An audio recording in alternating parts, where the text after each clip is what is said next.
સુરતના જિલાણી બ્રિજ પરથી એક યુવકે તાપી નદીમાં કૂદકો મારી આત્મહત્યાનો પ્રયાસ કર્યો હોવાની ઘટના સામે આવી છે। જોકે સદનસીબે યુવકનો બચાવ થઈ ગયો છે અને તેને સારવાર માટે હોસ્પિટલ ખસેડવામાં આવ્યો છે।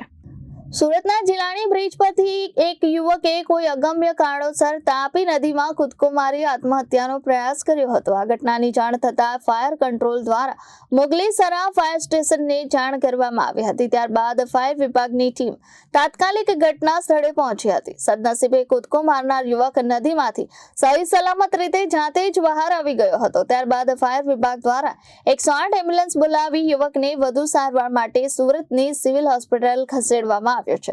પ્રાથમિક માહિતી મુજબ યુવક સુરતના પંડોળ વિસ્તારનો રહેવાસી હોવાનું સામે આવ્યું છે। તેમજ પત્નીના ત્રાસ અને ઘર કંકાસથી કંટાળી યુવકે આ પગલું ભર્યું હોવાનું પ્રાથમિક તપાસમાં સામે આવ્યું છે।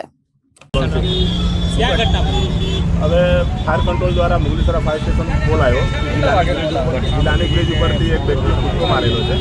જેવો કોલ આવ્યો એટલે તરત જ આપણે ટીમ લઈને રાજ્ય જિલ્લાની બ્રિજ ઉપર આવી ગયા। આપણે તપાસ કરતા એમ જણાવ્યા કે કૂદકો મારેલો છે એટલે નીચે તપાસ કરતા જતા હતા।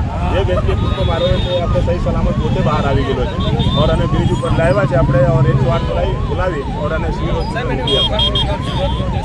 આ એમ જણાવે છે કે પંડોળમાં રહે છે और ફરતી કંટાળીને કૂદકો મારેલો છે। Bureau report Janadesh news Surat.